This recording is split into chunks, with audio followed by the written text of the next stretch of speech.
All right, guys, before we get into this podcast, I am back with Prize Picks. What does that mean? That means you get some free money. Well, not exactly free money, but you're gonna get some money. You're gonna ride with me. Listen, I'm not gonna lie, these last picks, okay, I lost. Me, Sugar Sean, he won, which is amazing. I said more than 112 significant strikes. Dustin Poirier, I lost. I know some of you guys ride with me Instagram because I posted it. You guys pick my picks, I promise you. Next time, I'm gonna have better picks. I guarantee it. I'm actually working with someone who's helped give me like amazing picks, and we're not gonna lose. Because I honestly haven't lost any of my other bets. But this was okay. Now, listen, I'm not gonna make the mistake twice. If you guys ride with me, listen, if we lose some money together, we win some money together, if I win a lot of money, I'm gonna give away some money to you guys. If you guys wanna play Prize Picks, it's super simple. Go to the App Store right now, download the Prize Pick app. When you get it, open it up, boom, put code Bradley. It's gonna match your deposit up to $100 right now, so free money, there you go. Also right now, Demon Time, Demon and Goblins on Prize Picks. Basically what it is like you have the opportunity to 100 extra money. So if you get like 4 picks correct on this mode, this like sort of game mode, you can basically 100 extra money. So give it a shot. It's live right now. Every single week I'm coming back with new picks. Again, download the app right now, Prize Picks app on the App Store. Use code Brad when you sign up, and you're gonna be riding with me every week, like for weeks and weeks and weeks. And I promise you, I guess I can't really make a real promise, no promises, but I got a guy, so we're gonna be good. So let's go, ride. Let's get into this podcast. I love you guys. This is ridiculous. The traffic is ridiculous. Yeah, I know. I don't know how the f you live here. Yeah, I know. What get out of here. What are I you know, doing? I know, dude. There's a lot of things pushing me to that right now. I can like only imagine. Taxes, horse shit. It makes less and less sense every year, but it does make sense still because people still come here. Yeah, just so for it's content. a good hub for all of it. But yeah, long term, no. There's no. I can't see myself living out here long term. No, like well, unless things change, but it's not. I think it's like only gonna get worse. Yeah, that's the problem. Yeah, it's crazy, man. Well, good, bro, blessing to have you. Like, you're the man, bro. This is like I feel like, God damn. I'm grateful to have you here. Obviously, one of the strongest men in the world. Stamped, sealed. You got going with these boots here. Well, I wore the boots so I'd be taller because you're. Is that right? You're tall as. Is that? No. I just like someone just got me. I'm disappointed that there's not like something like a bell. Just something else, man. Like you could have done something for me. You know? It's funny because I knew you're a big sneaker guy. Yes, and this is what you roll in. Bro, this is off-whites. I was just like, kid. I love how you're dogging me on this because like the internet's been dogging me. You know on what this. you got that I want? What is it? The Air More Up Tempos. Oh my God, yeah. Right. Yes. So I can't get them in your size. I can't. Yeah. I cannot get them. And that's the problem. We talked about this before. You're a cutoff. You're what? 15, 14, 15? Like it depends on the shoe, but like 13, 14, yeah. Okay. Yeah. But 14, you can pretty much get anything. So any of the retro stuff they come out with. Yeah, because no one buys them. Yeah, no, I'm saying they make them. They actually make them. And then, but so also no one buys them. I had, when I was younger, I had a pair of the original Air Up Tempos, right? Those are the best. And then shoes. the More Up Tempos, the ones that say Air on the side, right? I can't get them. Can't get them. So I bought a pair for my son. That's what I did. That's my outlet. Couldn't they custom make them for you? But they would never. No. You got to get like a. But they made them up to an 18 when they originally came out. Damn, you got to get some OG ones, dude. I know I can't find them. I try. Maybe somebody out there can hook me up. You always been a big sneakerhead? I love it. Yeah. Well, I was into basketball. Yeah. Right. Growing up, that was it. So then, that's kind of when Jordans like really became Jordans, right? Yeah. Like it was like everybody because it was Eastbay, right? You'd order them online or Foot Locker. So there's people that would get money, save money, wait in line for the release. You remember that? Well, yeah, it was like I was probably like towards the very end of that. Yeah. But it was a big deal, right? Like getting the new Eastbay catalog was like all right, what are the new Jordans going to look like? Yeah, right? now everything's just online. Everything's like or some. And then the prices started going up. Of course, it was like creeping up $100, $120. Bro, shoes are like nice shoes now are like $300, $400. I know, it's nuts. Like I remember when do you remember the Air Max Chris Webbers? That was like the first shoes that were like $140. This was when like the first Air Maxes. Yes, some of the first. Yeah. So they had like on the back, it was like a CW. So Chris Webber would look like a basketball hoop on the back. Yeah, okay. And they're black and blue, like royal blue. Those were, I mean, but I remember I wanted those so bad, man. $140. And I was in eighth grade, right? So my parents were like, nope, not spending 140. So I had to put up my own money, part of it. I think they said they'd pay like 80, right? And then I had cash in the game because I had to pay the other part. Those are good parents. I wore those for basketball, and I put them right back in the box. I had my locker in the locker room, and I put them right back in there. Bro, I wore those things until they were shot. But they meant something to me because I had skin in the game, you know? Yeah, good. Like I said, good parents making you do it that way. Yeah. How tall were you in 8th grade? Let's see, 8th grade. So like, going just always huge. Yeah, going into, like, when I was a freshman, I was 6'4", 230, I think, somewhere in there, like something like that. And then I got in high school, I was almost 300 pounds, almost 300, right? Like, so and I was almost my full height, 6'7", 6'8", as a sophomore, almost 300. I always wonder, like at that age, were kids just like, what the, like other kids had to be like, what the is this? Yeah, I was big, man, but I've been big my whole life. So like even in first grade, like you look at like a first grade picture of me, the class is like standing there, and I'm almost as tall as a teacher. Like that, you know, it's crazy. Was it your whole family like that? Yeah, I've got height on both sides, you know. So it was I've got big uncles on both sides. So it just kind of, it'd be interesting to look at like a family history, but it just seems like it kind of came together. My mom's 6 foot. Tall, so like that was height on that side. My dad's side is big too, so it's, you know, it just worked out. But my brother's like 6'3", so you know, for me it was just like I kind of got all of it, you know, like built in. Sometimes so it happens, man. It worked out, man. I always wonder, like, you know, they used to write like mythology or like stories like about giants and shit, if they were just talking about people like you. Like, you know what I'm saying? Just giant, yeah. Like, because most people were a lot shorter, I think, back then, and then there's just someone who's just randomly big as. Well, you hear about different giants, like from history. Like we did that History Channel show, with the 4 of us traveling around, and you know, it's like Angus McCaskill was, you know, 7 whatever he was, huge dude. Yeah, like they have a statue of him. It's like larger than life, you know. Yeah, that's... but you know, and those are like the mythological giants that did all this crazy stuff. And then did they actually do it, or is it kind of like a fishing story where it was like this, he lifted this weight, but it was actually this weight, you know? Right. It was crazy. Yeah. It was fun to do that show because it's almost like a Mythbusters where you're deciphering information and saying like, is it actually true? Because there's no record of it. It's not like you go back and be like, hey, let's see the video. There is no video. It's just written. Yeah, it's just stories and what was said, but I mean, there's definitely, you know, big strong guys through history for sure. You know, I wonder who the strongest person ever was. You think obviously you're one of them. Yeah, it's a legitimate question. I wonder if there's just some random freak that just no one ever knew about that was just like, but also like, how could you measure that? Because what he's in a gym squatting, you know, totally. He's like not. Well, and then there's functional strength, like. I would say like farmer strength, right? Like somebody that just worked hard physically. Yeah. And they were just very strong, but they could do things that other people couldn't do versus getting in the gym. Yeah. Right. So and then how would that translate? Like how strong is somebody, you know, like grip is a fascinating thing to me. I love the grip strength side of it. Craziest tools. Apparently you have like what you have like a, is it a dumbbell or a thing that like is 1 of 1 or something? Yeah. So I have and I've not lifted it yet. It's a 350-pound dumbbell. 350. Isn't the grip stick, right? It's a 2-inch handle. Yeah. And the dumbbell, it's a big globe dumbbell, massive globes, you know? Yeah. It was. You haven't lifted it. It's just. I have not. I think that'll be, when I do lift it, I think that will be the greatest feat of grip strength ever. In the history of like recorded history. Yeah. Yeah. I mean, that dumbbell, like there's history of that dumbbell, which is cool. So a guy made it. It's Jim. It was for Jim's gym.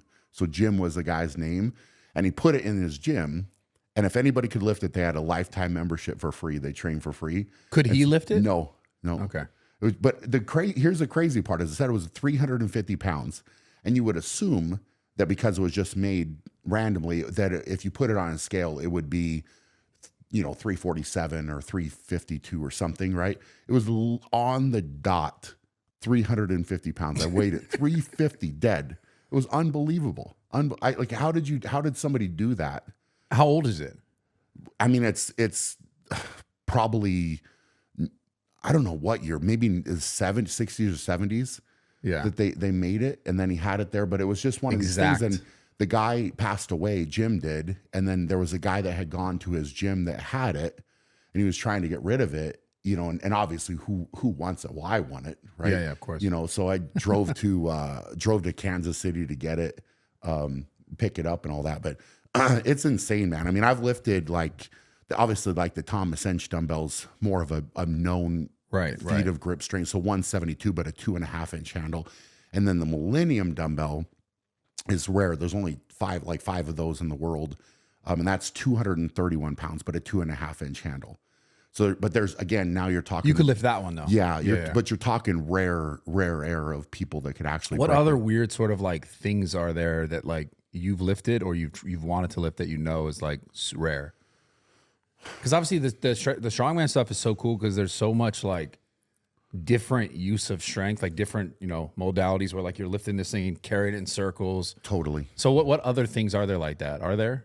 I mean, there's a bunch of different feats of grip strength that are historic, right? So you can lift old plates like the York deep dish plates. So the thicker, those are rare and more expensive now to get.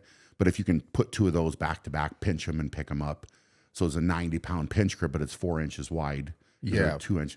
So it's just having the grip strength, and there's only a lip on a plate like that.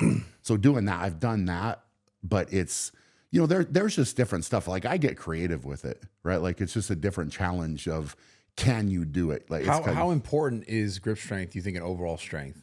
Massively. Yeah. I think it's massive. I think that it's your connection point. It's your connection point to lifting something. So everybody, obviously now you can use straps, of course, and that type of thing. But in my mind, if you can, true strength is you walk over, you grab it, you pick it up, but you can hold on to it. Yeah. And that's your connection. So if your grip is weak, then overall, and there's other studies with grip strength as people get older. If you have a strong grip, you're healthy. Right. So how does that directly correlate? I wonder. It's interesting, man. But they have done it. I mean, there are studies out there that will test an older person, in their 70s or 80s. I feel it has to do with the nervous system, for sure. Yeah. Because the strength of your nervous system, how hard you can grip, or even the tapping test of how quick you can tap. Sure. Is a reaction. The health of your nervous system. Well, your brain, but it's just overall, it's fascinating. Your grip as you get older. If you test somebody's grip, again, I couldn't quote the studies, so I don't want to say, but I know that there is correlation between a strong grip and being healthy when you're older, right? So if you tested a group of people that were, say, in their 70s, probably the person that has the strongest grip is the healthiest overall, That's so crazy. I mean, it's so, grip is fascinating, man. All the strongman stuff is fascinating to me, though, because you can go through history and find these different feats of grip strength. Yeah. But also feats of strength in general. Do you know who the guy who did a single arm deadlift with 500 plus pounds with no strap? There's some guy. I see a picture of some guy. He's it might be 400 or 500 plus. I think it's 500. Yeah. And he has no strap on. Was it a hook grip? I don't know. It looked like he was just going like this, but it could have been a hook grip. Yeah. But it's a single arm deadlift. I think I've have you ever tried a single arm deadlift?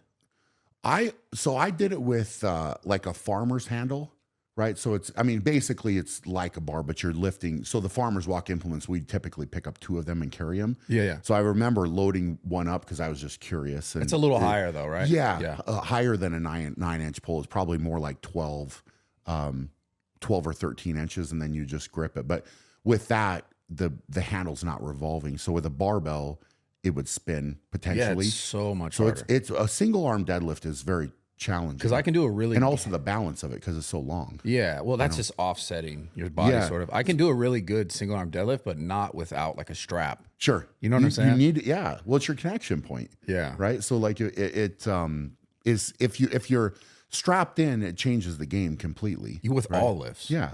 I mean, this is an argument, I guess, with with strongman, like when I first got into it, some of the max deadlifting and stuff we did, you weren't allowed to wear straps. That was probably crushing people. Well, it was. It's different because now you're going an over-under grip to lift the bar. Yeah. And it's just different now. And then the straps evolved, and now it's got into these like figure 8 straps where where it loops, which are super bad. I mean, they're horrible. I hate them. Why? Well, like horrible for you, or so there's two things with those, right? One is what naturally happens is everybody tries to cheat a little bit, right? So that, because it ties in and you don't actually have to hold the bar. If you make that strap a little bit looser, it hangs lower, right? So if you're deadlifting, instead of having a grip where the bar is right in your hand, now you could cheat it down. Yeah. So it's hanging, so you shorten your range of motion. Yeah. And two, the other thing is they're super dangerous.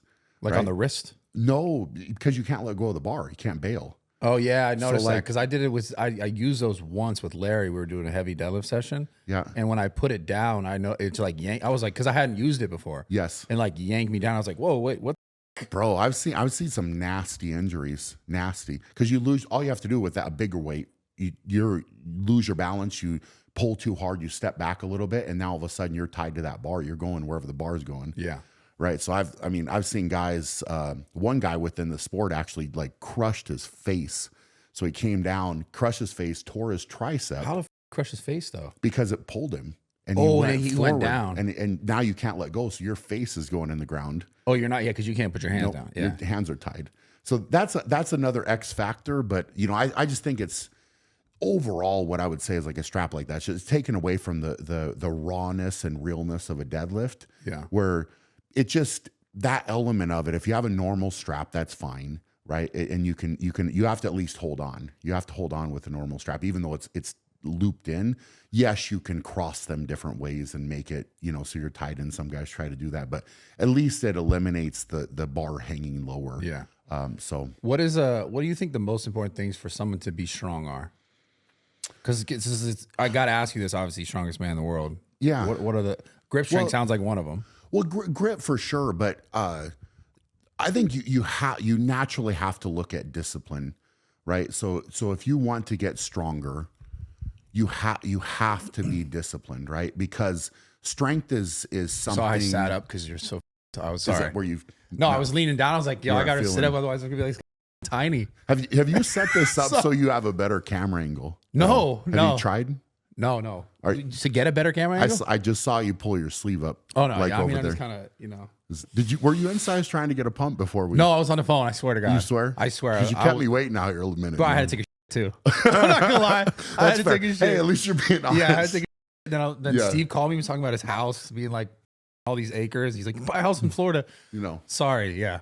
But okay, let's get back on track. Yeah. To be so disciplined, but you can't. The beautiful thing with strength is you can't fake it, right? Yeah. You cannot fake strength, and so you have to be disciplined. You have to put in the hard work. That's just a rule, right? Yeah. Like you want to get results in the gym. It's if you really look at it like your body really is your business card, or your presentation. So you walk in a room and you walk in a room compared to somebody else, you're in shape. Well, you didn't get in shape by accident. Yeah. It's not like you just fell into that. Right. And like, oh, I'm in great shape. Oh, I just woke up this way, right? Nope. Yeah. You put in a lot of work for a lot of time. So strength is the same thing. It's not, you're not going to be able to fake it. You can't say, well, here, I'm going to go out and deadlift this weight or press this weight or whatever without putting work into it. Yeah. That doesn't matter. It's just across the board, man. Like you have to, and then, obviously the work ethic has to go with it. Then the eating has to go with that. The sleeping, like you have to live it to be successful. Yeah. Right. I mean, it's just what it is. And there's sacrifices that have to be made for that to happen. Right. Yeah, and some people, now it's the interesting part is that so I feel like some younger guys don't quite understand that, right? Like they want everything now. It's got to be now, right? Yeah. Like if I'm not benching 3 plates, it's got to be now. If I'm not benching 4 plates, it's got to be now. I need it right now. And it's not. It's this long game where if you're 20, you have to think about what are you going to be doing when you're 30, And then what are you going to be doing when you're 40? What do you want to be like, right? So it's this trajectory of just getting a little bit better, and doing it on a daily basis. And that will lead to a positive change in the long run. I mean, it's like everything in life. Massively. Any sort of success, any sort of anything. Yes. Well, all of this. Think of all of this stuff that you have, right? Everything that you've done hasn't come overnight. Right. Right. Even though certain people are going to say to you or say to me, hey, man, it must be nice. Must be nice. Yeah. Well, bro, you weren't there. You weren't there at the beginning at any of it, right? Because I know that there was a beginning for you. There was a beginning for me. And it wasn't pretty. No. Right. But your discipline through those times has led you to where you're at, just like it's led me to where I'm at. Yeah. Right. And it's about the discipline. Totally. Yeah. And I think it's also too about like what's really driving you. Because obviously for everyone it's different and unique. Like the things that I think for the most part that drove me was like just kind of like pain. And I think sometimes it's like learning how to transmute that into something like way better, right? Yeah. And it's hard because I think most people when they're in sort of settings of like strife or pain, it's easier to go like, oh well, my life is this way and just it, instead of like, okay, how could I make this better? So obviously when it comes to strength and like any other sort of success in life, it's just reality is like, do you want something bad enough? Are you willing to put in the work every single day for it? And I just think most people aren't, because most people do. They want that, like we're talking, they want that immediate satisfaction of it. And our world now today is like everything's immediate satisfaction. Everything is like, I see someone else has this. Why don't I have this? That 19-year-old kid has this success or this money. I should have this. Sure. The internet is like making people weak and dumb. Yes. Well, the like it really is. It's the truth. It's the truth. The attention span, again, is short. Yeah. Right. So how appealing is it to say, well, okay, you're 18 years old or you're 20 years old or 22, right? And it's going to take you 10, 15, 20 years to get to that level. Yeah. That commitment is real, right? But I think that, for me, I was committed to that. I was okay with that. Like I bought into that. I bought into the fact that if I got a little bit better each day, it would lead to something. Yeah. And that's the for truth. me, I think about it. I'm like, that's all I knew was like, and that was kind of the only thing that made me happy was the gym and was, so it was weird. Cause like, I can't say when I first started, I was like, oh, I'm going to be really strong. I would just remember being like, this makes me feel better about my life. And so I just want to do this as much as I can. Well, and then it turned into strength because I just did it every day. Well, it's the same for me, man. It's like I said, okay, I'm 300 pounds in high school, right? Yeah. That was not working out. Yeah, I was playing basketball, but I wasn't really happy. I wasn't super confident. How are you not confident being 6'8"? Yeah, but look. All right, it's funny. I'm big, but I wasn't a great 300 pounds. Let's just put it that way, right? Okay, I wasn't that way. And so what for me happened is I had a goal of playing basketball in college, right? Yeah. I wanted to get a scholarship, get it all taken care of.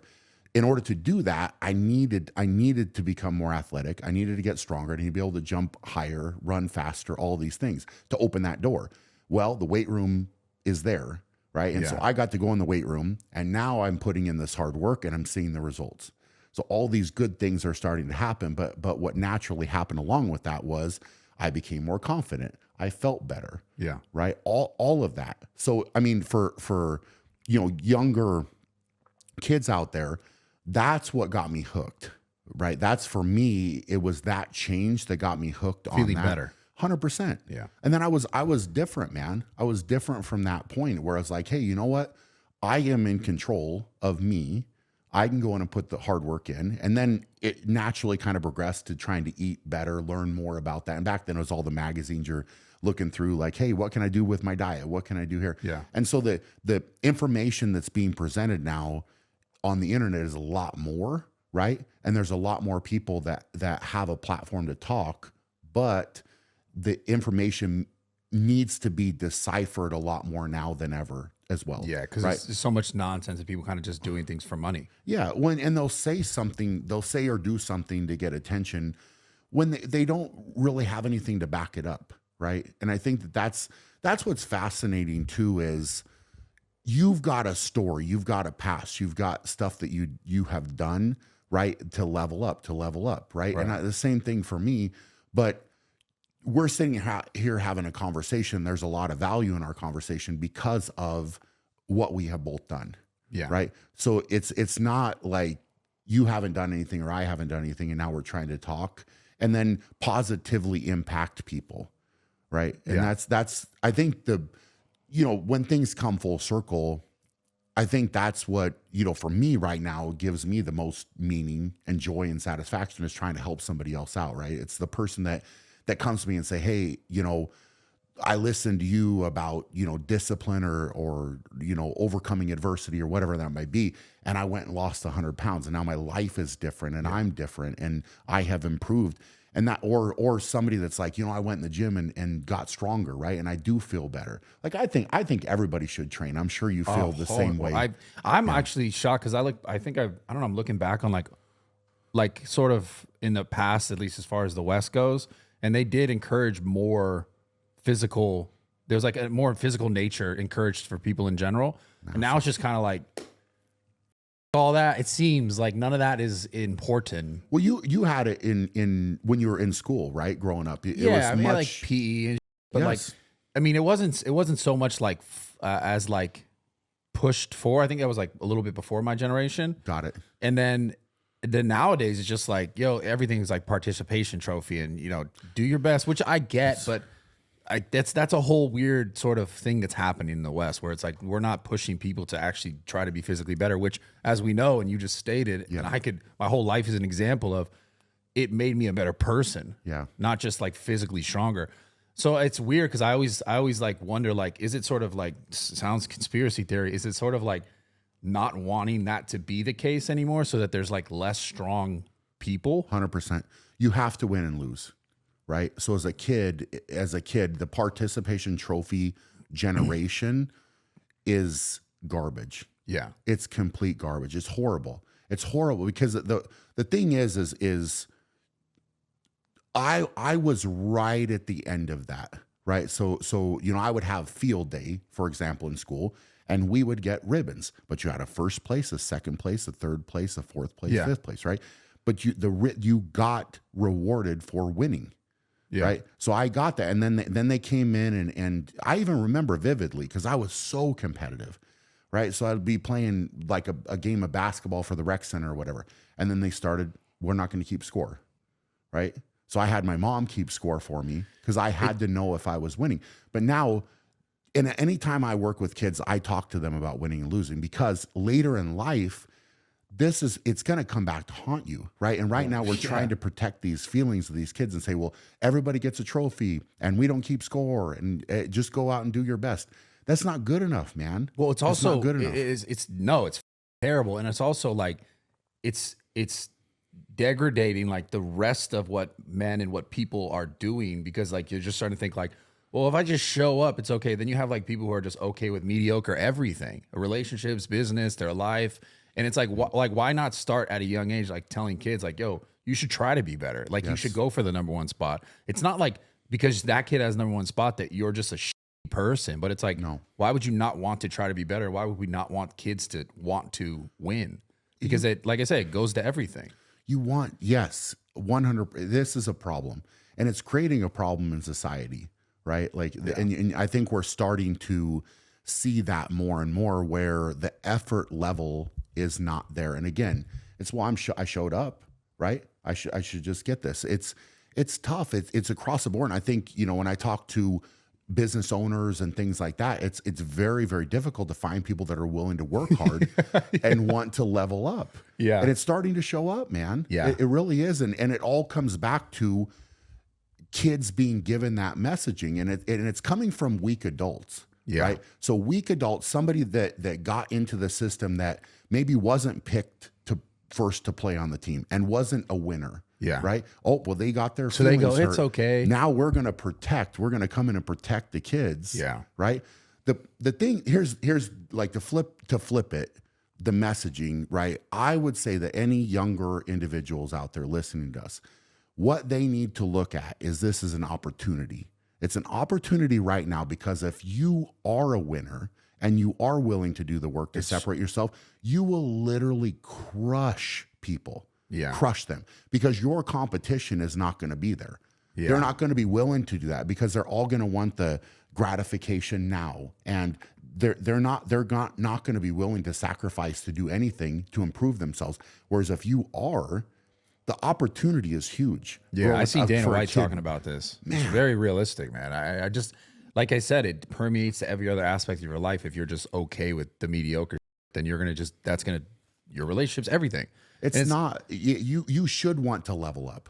Yeah. That's normal, right? Like here's the thing is, I've always told you this, like, I'm happy for your success, right?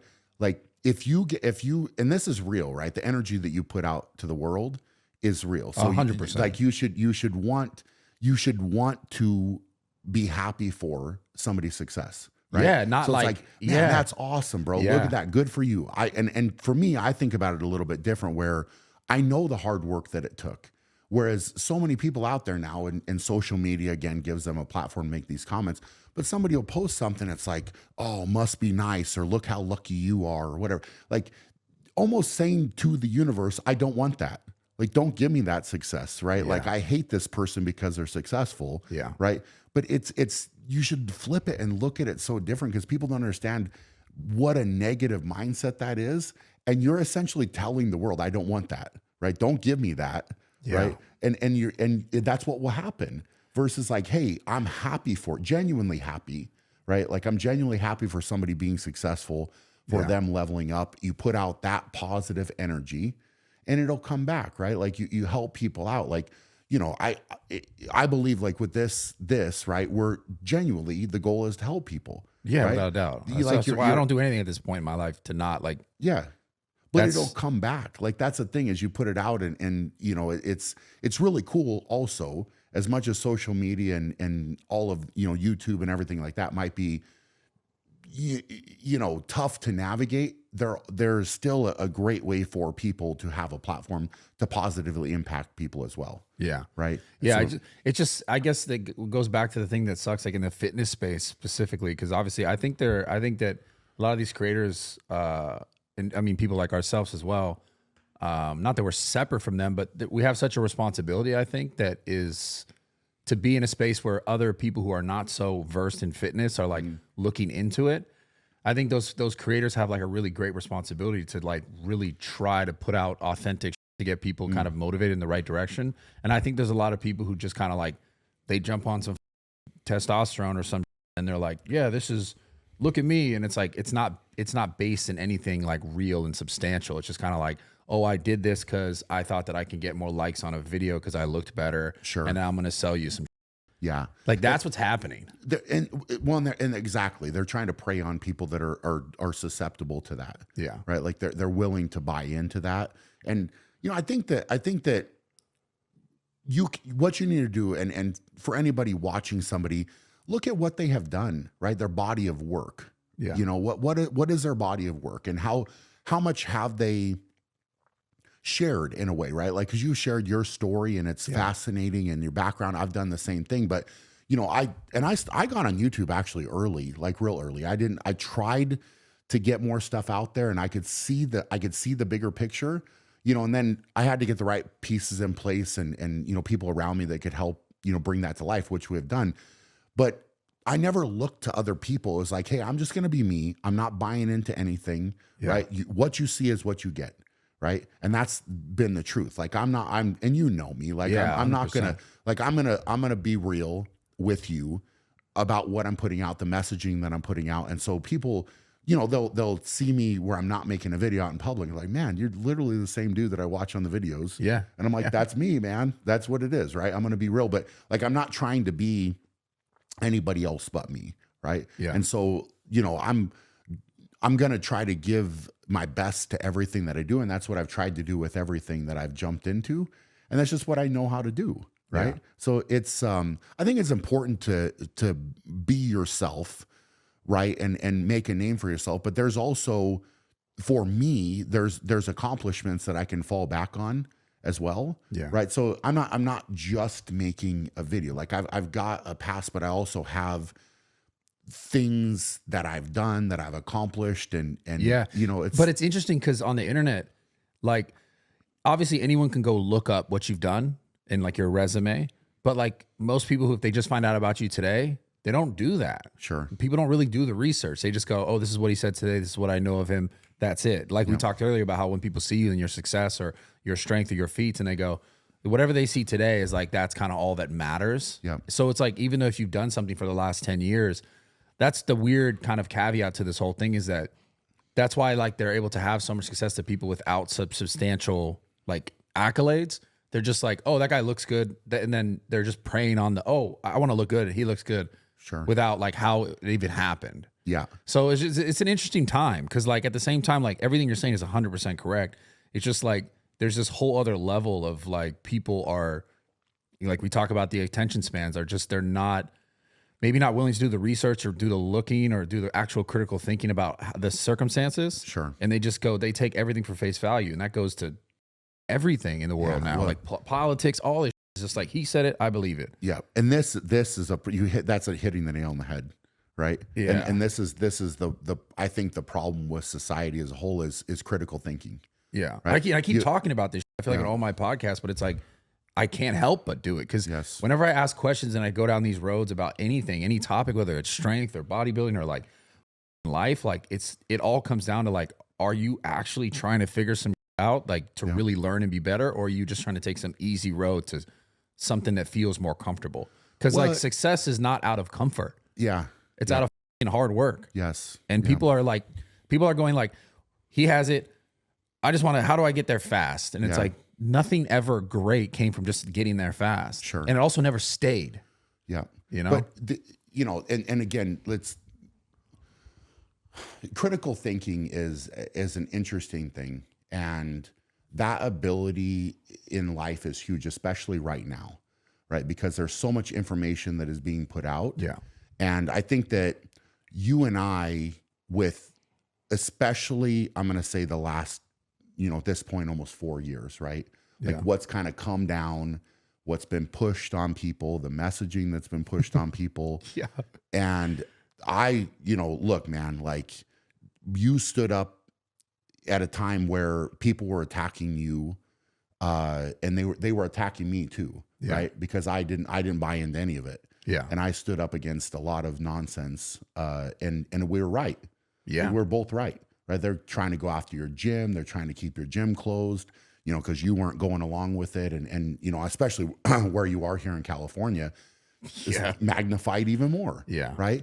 And it's crazy. But, like like in 2020 is the first year we did the Shaw Classic, right? Because all the contests were shut down. Everything was banned, or, all this, right? And I'm like, you know what? I'm going to clear out my gym. I'm going to fly all these guys in. We're going to do this contest, right? And I don't care what anybody says. Yeah. Right. And, it has turned, like that, for example, has turned into something much bigger. It's grown and grown and grown. But standing up for what you believe in, right? Because I had done my own research. I looked at everything, and I didn't just buy into what the media was saying or whatever. And if anybody was open enough to look into that, you could see it. It was all there. Everything was there, right? And instead, it was this like you're going along with what you're told, right? Versus standing on your own 2 feet and saying, well, this is my opinion, and I can back it up because I've done my own research. Yeah. Right. And that was, that's important. It's very, very important. And I think that especially men in general now have gotten too weak. Yeah. Right. They have there's this weakness that's creeping through.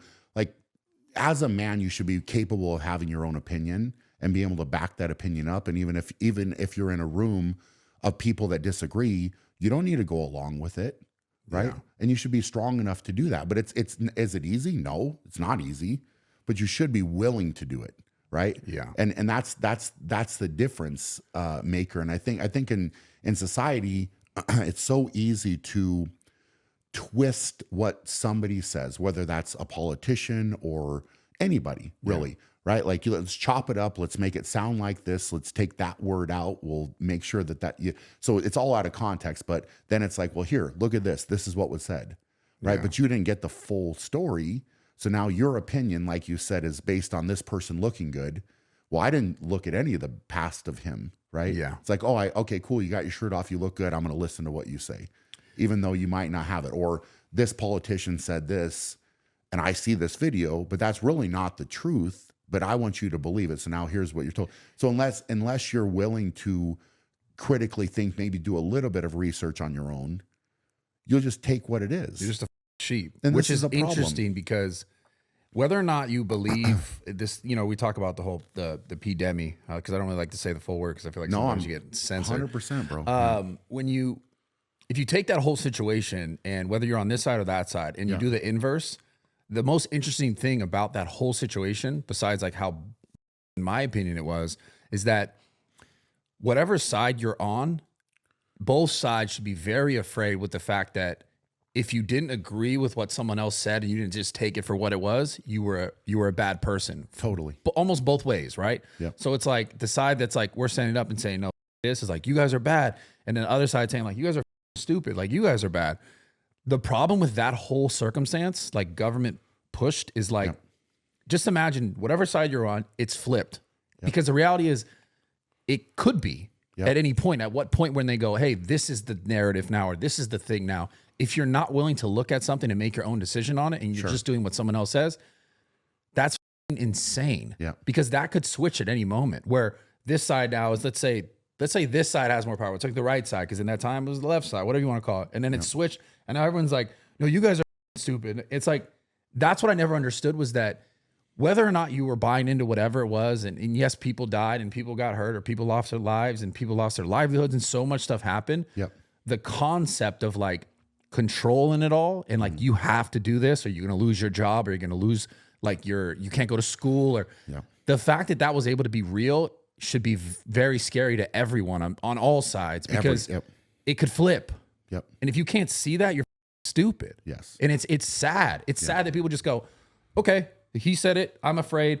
I got a grandma, like, I'm afraid. Of course I get those things. Yep. But if you can't go a little further, then what happens when it flips and then you're on the other side of that and you're looking like an idiot to everyone, even though you're not. Yep. And then 4 years later, you realize, wait, this wasn't as crazy. Yep. And it's just like, imagine that in a different circumstance that's much more like, what could be worse. Yes. And then you're on the other side of it and you're just like, what the fuck? Everyone's just buying into this. Like, that's a scary concept. All right, guys, quick interruption for the podcast. I've talked about it plenty of times. I'm going to talk about it again. BetterHelp. Okay. If you guys have ever considered trying to do some talk therapy in a way that is going to be seamless for you and easy for you, because you're not going to have to like necessarily show up somewhere. I don't know what the commute's like. You can do it from the privacy, the comfort of your own home. BetterHelp makes it really easy for you to do this, to get this done. I recommend it personally. I've done it personally. And the reason why I think it's so important is because it always is helpful to get an outside sort of unbiased perspective on the things that you're dealing with or going through. Because oftentimes we talk to someone, it's like a friend or a family member, and we're saying, hey, this has happened to me. And normally they have some sort of like connection to whatever is happening to you. So they're going to have some sort of biased perspective on making it make sense for you, kind of in relationship to them. So obviously finding someone who's outside of that is going to help you get the most out of actually trying to figure this whole sort of thing out. And it just helps sometimes to just have a different sort of, brain that is a little bit more, I would say in some circumstances where we're kind of dealing with maybe a little bit more rational or logical, or can give you some kind of like tools to work through your own. So give it a shot. Go to betterhelp.com/raw talk. That's betterhelp.com/raw talk to get 10% off your first month today. Let's get back into this podcast. I don't know how you feel, but I don't think people are truly that different, right? Right. Like, that's my point. I don't think they are, but the interesting part of it is, and I've used this analogy, right? Like if you put ants in a jar, right? And let's just say you got black ants and red ants. Yeah. Right. They will coexist just fine in the jar until you shake the jar. Do you know that? No. So then they fight each other? Then they'll fight. Yep. But holy yeah, that's true. Because right? just because of the genetic makeup of these. They think it's the red ants or the black ants causing the problems. But the jar, whoever's shaking the jar is the problem. not Yeah. them, right? So like if you think, right, take bigger picture, the world, Yeah. right? All of us could be fine. And there doesn't need to be all this division, but it's almost like what has been created with social media is I'm comfortable, or whoever's comfortable, right? I can hide behind my screen and say whatever I want to say and put it out there, right? And then now you can get into the bots or whatever else that's pushing the narrative, Yeah. And then you're cutting things up to be said a certain way, and so now if you say something, I'm gonna hate you. I'm not gonna listen to you or have a conversation with you. I'm gonna hate you, because of what you said, even though there's probably some merit or some common ground that we could find. And I think it's important to continue having conversations.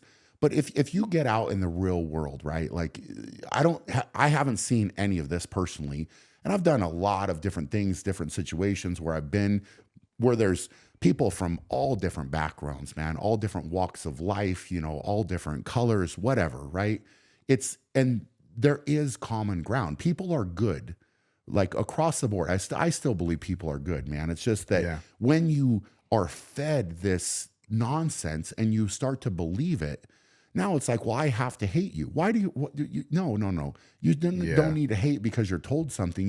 If you were to get in a real room and have a real conversation, I guarantee there's some type of common ground. Yeah, are you potentially going to disagree? That's okay. But it used to be okay to have a disagreement and still have respect. What happened to that? This is the problem. The internet? Well, I think the internet. I think it's the screen, man. Because now I'm comfortable.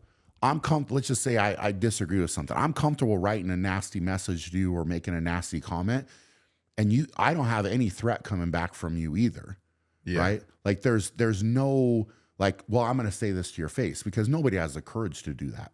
Yeah. Right? They just don't. Whereas it used to be, at least for me when I was growing up, if you had a disagreement with somebody, you went and talked. Right? Yeah. Like we talked about it. Yeah. Okay. Maybe it came to us fighting. Right. But then you would fight and it was done. Yeah. Like it's just done. You're done. And that's it. Right. And there's still respect. And honestly, sometimes you could have a disagreement with somebody and they become your best friend. Like you work it out that way. Right. And I'm not saying it needs to come to fighting or anything, but once the talking stops, now this hate and division comes in. And I personally just don't believe that people are that different or they're that not aligned. Like I think most people should look at it like we're Americans, right? Yeah. Americans. And there's not this left or right or gay or straight or black or white or whatever, right? Like it's not that. It's just we're collectively Americans.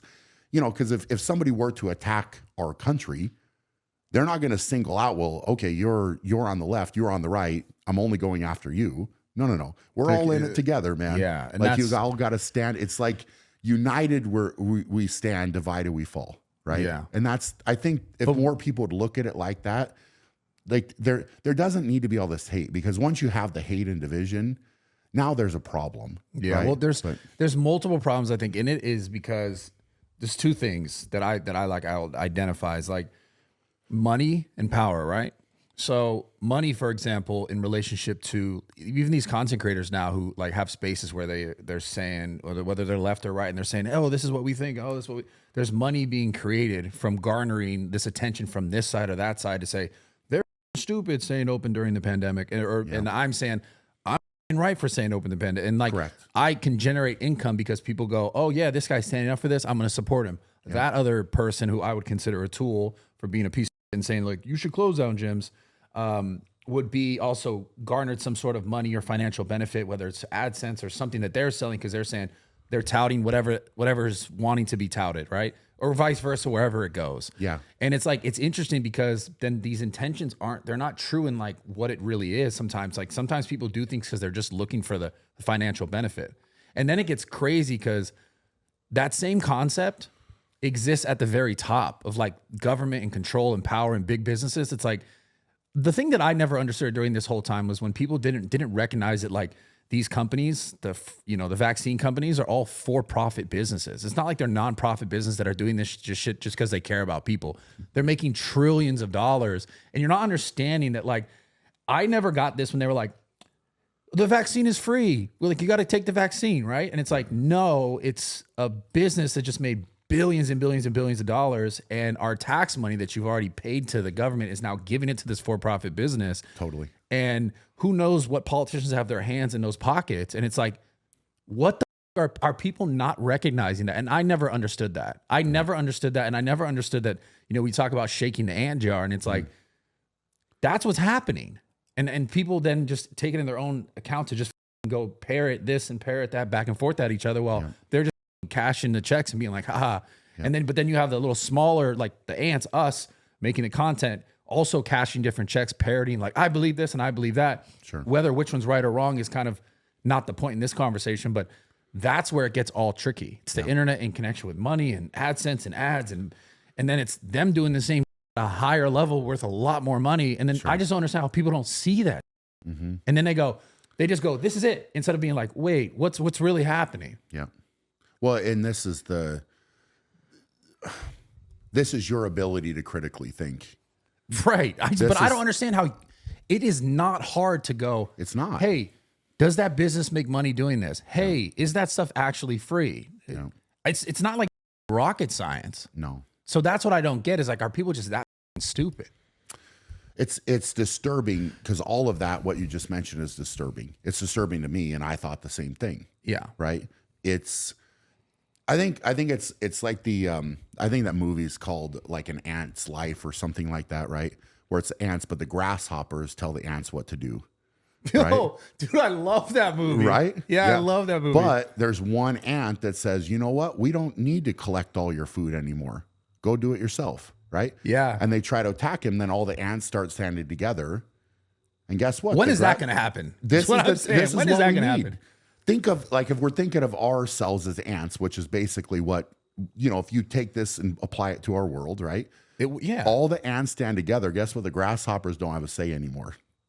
I feel like the whole point is for that never to happen. That's like not. I'm not saying that's the point and that's what should happen. I feel like that's what is.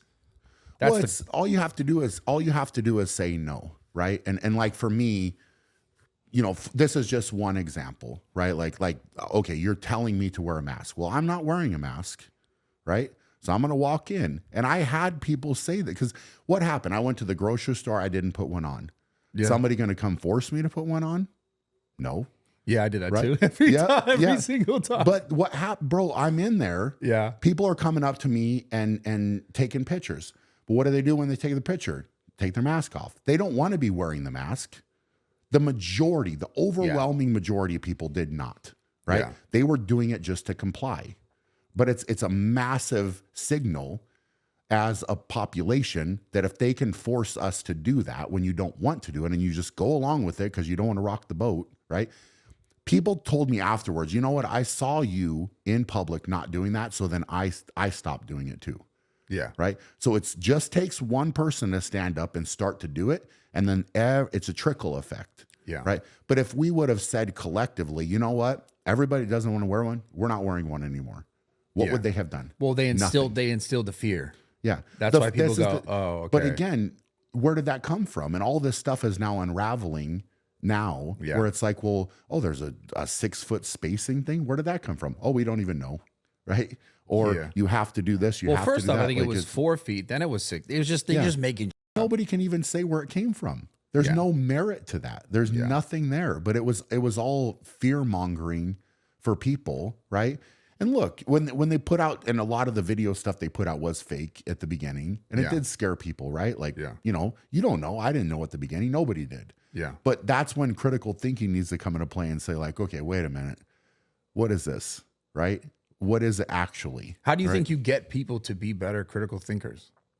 Like, what can we fucking do? I think talking like we are right now, and just saying to people that they need to have an open mind, right? Like you need to be able to stand for something, or you will fall for anything, right? Yeah.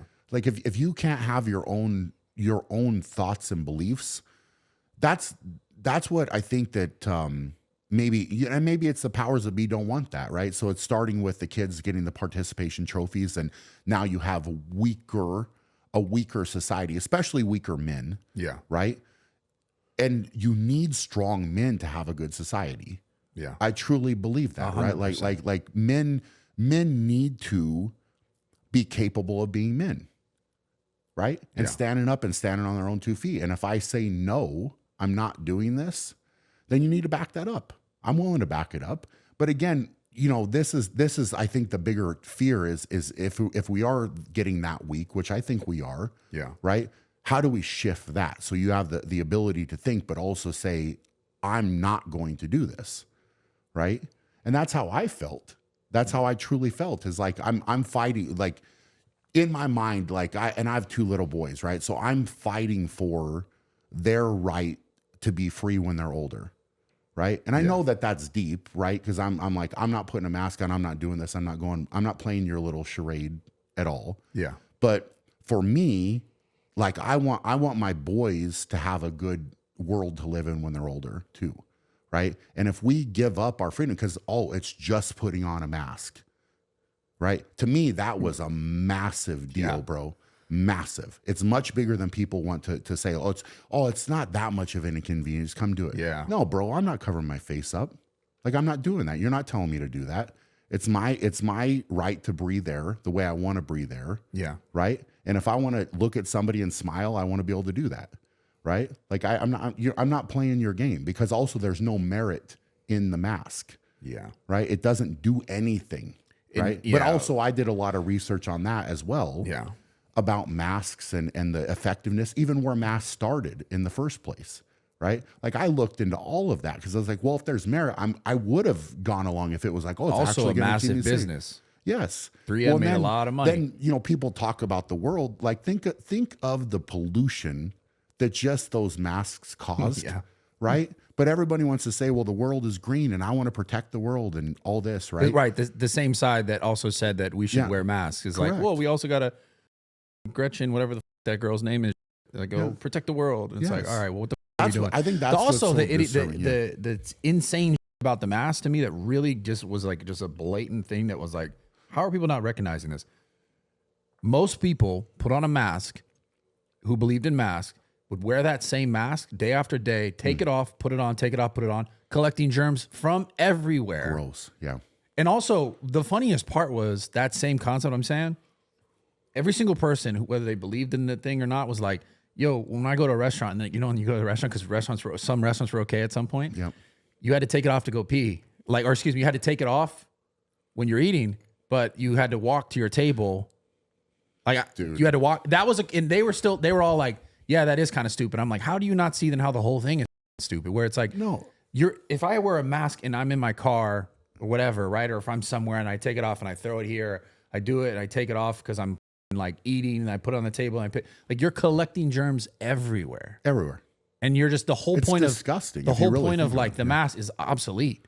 Yes. So what the are you actually doing? This is such a good point, man, because it is mind blowing that people were okay with that. Like apparently it only hovers at 5 feet and above. So if you sit down at a table, you're cool. Take it off. Also, right? It only spread in public jurisdictions because they didn't close down any federal jurisdictions, which would have been airports the entire time. Yep.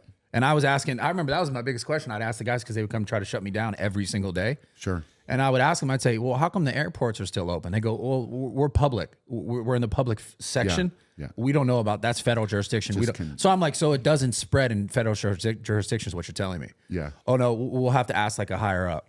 And I was like, okay, there's no answers here. You guys are insane. No. Like, I'm not shutting this down. No, don't. So it's just like. But you again, man, you were willing to stand on your own 2 feet. And I respected that. I said that to you when I came out during all of it going on, right? Yeah. Like it's that says a lot about you in my mind. And if you look back, and it's not this situation now where, okay, it's very easy after the fact to say, oh, guess what? I was right. Yeah. Right. And it's not that, because then what does that do? That creates more division. So it's like, well, somebody that was so firmly planted in the ground that like, I need to wear a mask and I need to get the vaccine and I got to comply. And like, if you're not doing this, you're killing grandmas and whatever, right? Right. That person, it's a difficult thing for that type of person to open their mind up and say, you know what? God, I was wrong. Yeah. Right. And like, in all fairness, I'm sure that if somehow, not that it was going to happen, and I'm not saying that, but like if for example, you were keeping the gym open, and for whatever reason, I was like, gosh, this is really bad. Like, I can objectively see that this is really causing a problem here. Not that it would have, but right, to flip it on its head a little bit. I'm sure you would have said, you know what, man, I screwed up. 100%. Right.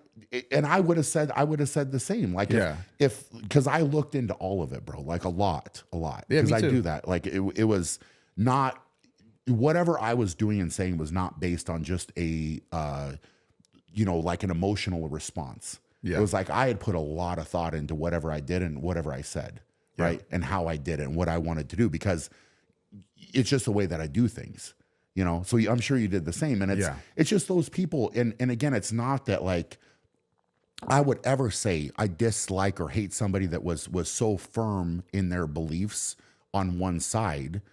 It's still willing to break down that barrier, have a conversation with them, and still be cool, right? Like, it's all right. Like, but again, it comes back to this hate, right? Like, now I have to hate you, and now I'm going to hate you because you kept your gym open and you were ultimately right. Like, it was, No, it 100% goes both ways, and I think even now it's up to, because if we're talking about politically on the spectrum, right? People on the right are now like, haha, you idiots, we told you. Yeah. It's also our duty to also, if we're expecting them to have these sort of left or whatever, to have the conversations with us where they're more like kind of forgiving or like understanding of our perspective or point of view. It's also up to us to now go to not reprimand and make these people feel like yeah. But that was the thing that I didn't like during it. I was like, everyone over here was like, you're an idiot, you're a piece of shit, you're killing grandmas. And I'm like, wait, what the are you talking about? Yeah. So it's because then now you go, well, it started here, so that everyone feels like we have to go back. Like, that's Totally. So the mass is like, yeah, we got to say fuck you because you were saying fuck us. Yeah. But it's like, we're going in circles. Yeah. And guess what? The mother grasshoppers are like, you idiots. You're playing right. We gotcha. Yeah. You're playing. Keep playing it up, idiots. Yeah. And this is where you have to just be, again, it's be willing to be open-minded, but also be the bigger person, where it's like, I don't need to necessarily play, like, get down and play that game. Yeah. Right. It's just like, hey, I just wish people would open their minds, man, like a little bit more in the world, and just, again, the difference isn't there. It's just not. I wish that people could see that. And if you're in person talking to somebody, just get off of social media especially if you're going down that rabbit hole, and go have a conversation with somebody. Yeah. Like, if you could do that, and maybe even seek out somebody that maybe is a different opinion Opposite than perspective, you. yeah. And say like, hey, I'm curious about this. Can you talk to me about this? Yeah. Right. Rather than just being so rooted in that, and then that hate and division comes.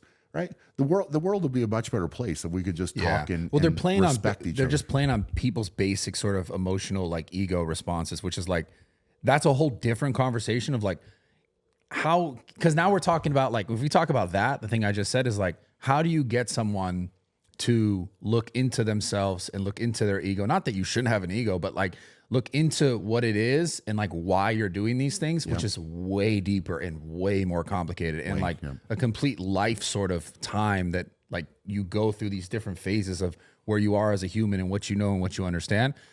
Because that's the thing that, like, you can't just go, hey, snap out of it. It's like, this is a life learned perspective that, like, they're not just going to be able to go like, I'll let it go. Sure. So that's why it's so much more complicated, where it's like, now we're talking about it like sort of like a different spiritual, existential, like, hey, where are you at in your life and what are you willing to listen to and understand? Yeah. And so it's like, it's like you could talk about this in circles all day. Yeah. But it's like, at what point are people ready to really hear it and listen? Sure. I felt like, did you ever watch the movie Indiana Jones and the Temple of Doom? Of course. Right. Incredible. So do you remember everybody was drinking whatever it was out of that skull, the blood, right? Yeah. And then it's like you're in a trance. Yeah. Right. And you're just blindly following, you're blindly doing, right? All too often when all of this was going on, I was like, this is literally what we're living, right? People are just blindly in this thing, and they're just almost brainwashed. Yeah. Right. And it's like, you just want to walk around to people and say, wake up, wake up and see what is going on. Like, take a step back just for a second. Right. And I think that's hopefully where we're getting is people are waking up. I think so. They can see it, and they're like, you know what? It's almost like the powers that be called wolf, right? They called wolf with an invisible wolf that was very scary, made out to be very scary to people, right? Yeah. And they believed it, right? Because they didn't want to be on the side of not believing it. Because if this invisible wolf was really what they were saying, it's very bad, Right. right? And I think that Now it's the flu. Yes, now it's the flu, but also during the time the flu went away, there was no flu, right? So it's interesting how that it comes full circle. But now it's like, well, where was the wolf? Did the wolf ever appear? Yeah. Right? I don't know, man, and that's why it's okay to say, all right, maybe people got fooled, they did, right? Yeah. I think we all did to some certain extent. Yeah. And now take a step back and be like, you know what? Cool. Right? I just hope people learn from this. Yes. Well, that's the important thing. That's important. It's just like making a mistake in another area of life. Yeah. Right? You make a mistake, mistakes happen, right? And then you learn from and improve from making mistakes. And I think that could be, a lot. I mean, I'm not saying I've never made mistakes, man. Like you learn from them, you get better, you don't do it again, right? Like you can learn from these things and these experiences, and I think that people are really, but also I think that we could flip it in a positive way and hopefully get away from the division that has happened or is they're still trying to have that happen, and say, you know what, cool, man, like I'm not going to buy into that. I'm not going to be so absorbed. I'm not going to have this hate in my heart toward other people, right? Because ultimately it's only hurting you. That's right. That's a fact. Like if you hate, and I know that both of us have had people that have done us wrong, whatever, but you forgive, right? Like even though it's tough, it's like you forgive them and move on, because I don't want to wake up every day and say, well, I hate this person. Yeah. I have this hate in my heart and they're literally now kind of living rent free in my head. Yeah. Right. You don't want that. You don't want that, because now you're not moving forward and you're not getting better. Same thing with me, right? Yeah. So it's okay to, somebody did you wrong, and in this instance, it's, big pharma, big government, big whatever did a lot of people wrong. And it's okay as a people to say, you know what? All right, cool. But now you're good. You go over there, right? We don't need it.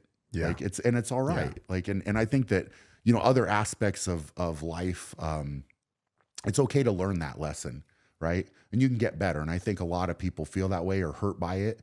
Yeah. And did get hurt by it in different ways. So, you can just be better, man. Yeah. Move on. Yeah. Speaking of moving on, fighting. Okay. Because I figured we needed to go to a different. First question, obviously, this is a very important question. It's very important. Who wins in a street fight, me or you? Okay. Here we go. Oh, it's crazy. Because I think I could I think I can get a knee. A knee? I get it like a flying knee? No, I think I could pop one of those knees out. Oh, you would get one of my knees. Because you're so high up. Yeah. They can go for a knee. You do remember that we hold on. I know what you're talking about. Yes. That was a very, very bad location when we did that. A bad location. It was a very bad location. It was a location though. Yes, but if we were out on the street, we had more space. I had more scramble room. How much space did you need? I just need more scramble room. Did you? Yeah, I needed more scramble room. But I had a hold of you. How are you going to get away from that? That's because we started. Now, because I remember the clip because it went viral, which I hated because my hair looked terrible. Anyways, I hated it, but it's all good. Yeah.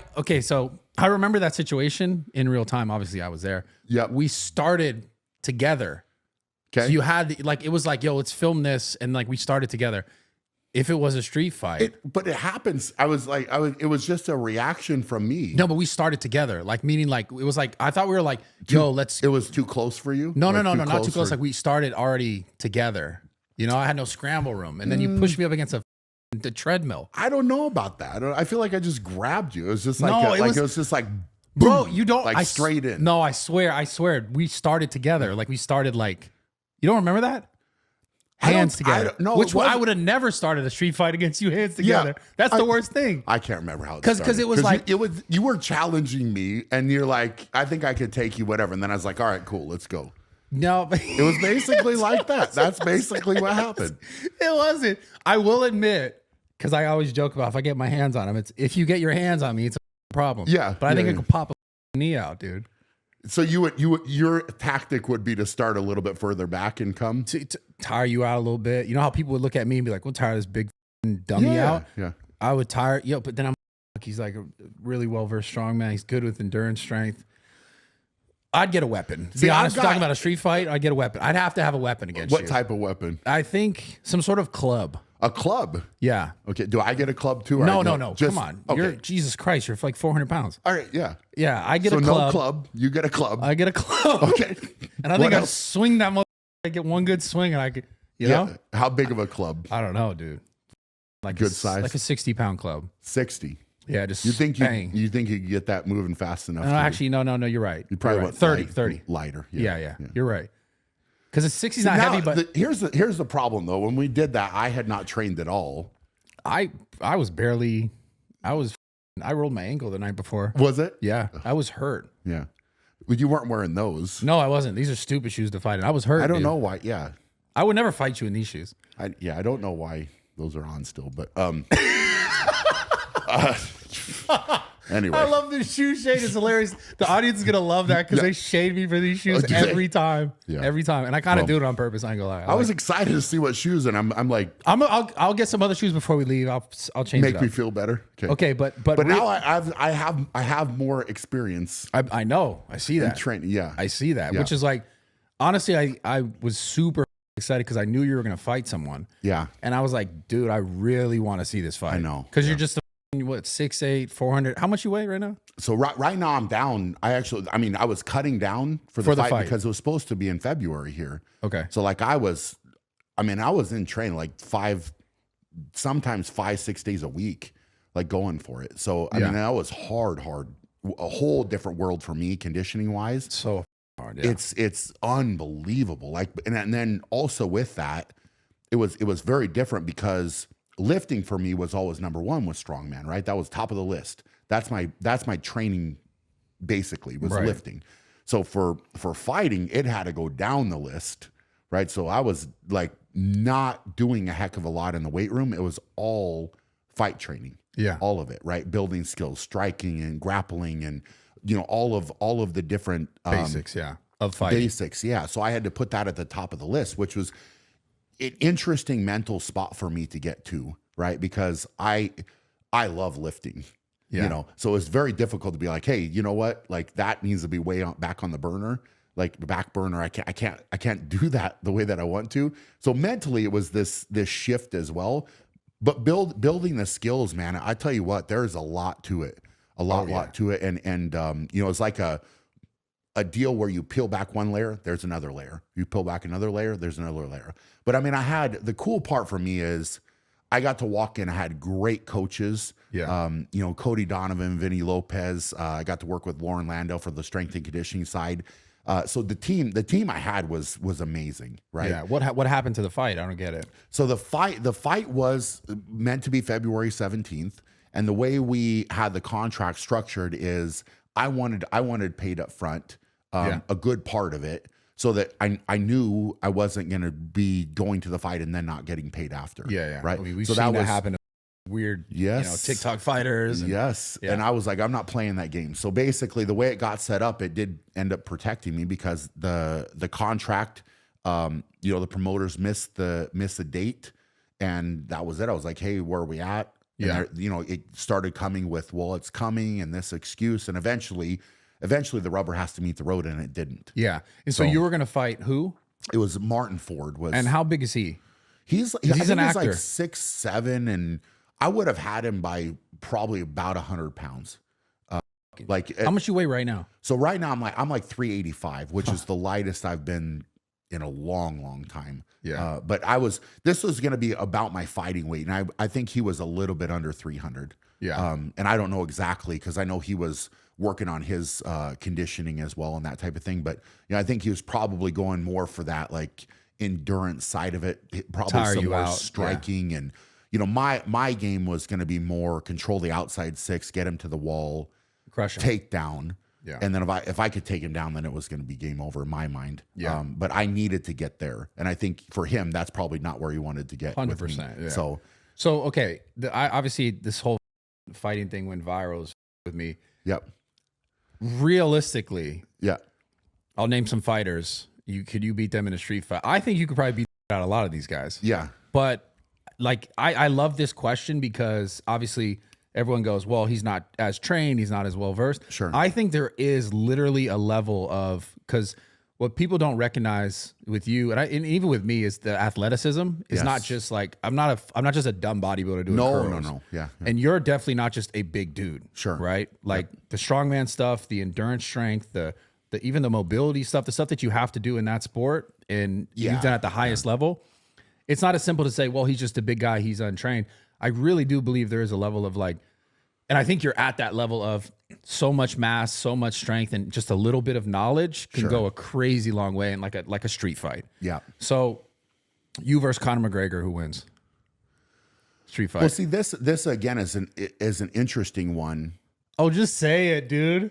I think you crush him. Yes, I think so. Yeah. Yeah. Well, it's just too. I mean, here's the thing: you're humble. I love it. He would get a few shots, and no doubt, because he's so quick. Yeah. Right. It would be me getting a hold of him. I would need to get a hold of him. Yeah. And if I could, again, it would be the same kind of game. Would be like I would need to take him down. Have to. Yeah. Right. And then I would just use my body weight advantage and have a little bit of technique. And that, I mean, what is he going to do? What would I have on him? Like, 200 plus pounds, man. Yeah, it's insane. Like, it's crazy. So that's what I think, especially, if I was in an aggressive situation with him. But again, you're saying like in a street fight, if that's what you're using, I would bet on me. I would. Yeah. Tyson Fury. He's bigger. So he's bigger. A lot bigger. He's a lot bigger. Now, and again, in boxing, no. No. Yeah, no. I'm not that's saying not. that. Yeah. That's ridiculous. Like you're not. That's a crazy conversation to have because the level he is. Again, I think it would be getting. What I would have to do is get past the punches. Yeah, I'd have to. Right. So it'd be more of a sumo type of like, let's just go. Yeah. Right. Where I'm not trying to give him space because I don't want to be in that where he's got the big advantage. Range. That's the question, right? Like how many shots could he get on me before I could get to where I could get a hold of him? Yeah. And take that punching advantage away from him. Right. Right. So that one's much tougher. Yeah, that one's harder. Yeah. All right, guys, quick interruption for the podcast. Mando body wipes. Check this out. I've been going to the gym for a very long time. Obviously, hopefully you guys see that or believe that or know that. But I'm not gonna lie, I've gotten like to the point where sometimes I get so busy that I'll go from like the gym to like a meeting or like the gym to go eat. And I'm not gonna lie, sometimes even my employees are like, bro, you smell, like it's bad. So Mando's dope because obviously I can't go from the gym, go all the way home, shower, come back, go to that meeting. Like sometimes I gotta go right back to back to back because I'm busy. But Mando's cool because they're basically like body wipes that are gonna make you smell fresh. Like obviously you're gonna have to go wash your regardless, but this is like a really easy way to like not smell bad. And like, some of you smell bad. I'm just gonna be honest. I know there's been times when I smell bad. I feel like someone is. What? Yeah. Hold on. Let me film this real quick. Oh my God. Sorry, dude. Dude, I appreciate you guys. Sorry. That was crazy. Thank you, guys. Hold on. Let me film this.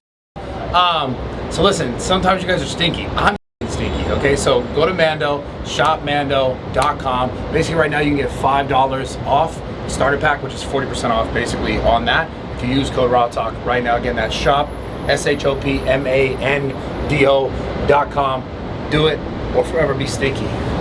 This choice is yours. Let's get back to the pod. Francis Ngannou.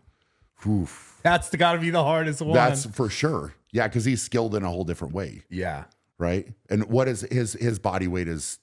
I feel like he's like 230. He's heavier. So what do you know his body weight? Can someone Google his body weight? I want to be certain about this. Yeah. Google that. Yeah, Google that real quick.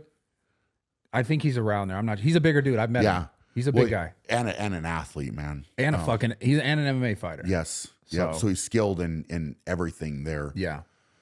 And he knocked out Fury, dude. Yes. That was insane. I don't see this is the thing and 257, excuse me. So he's bigger. Yeah, a little bit bigger.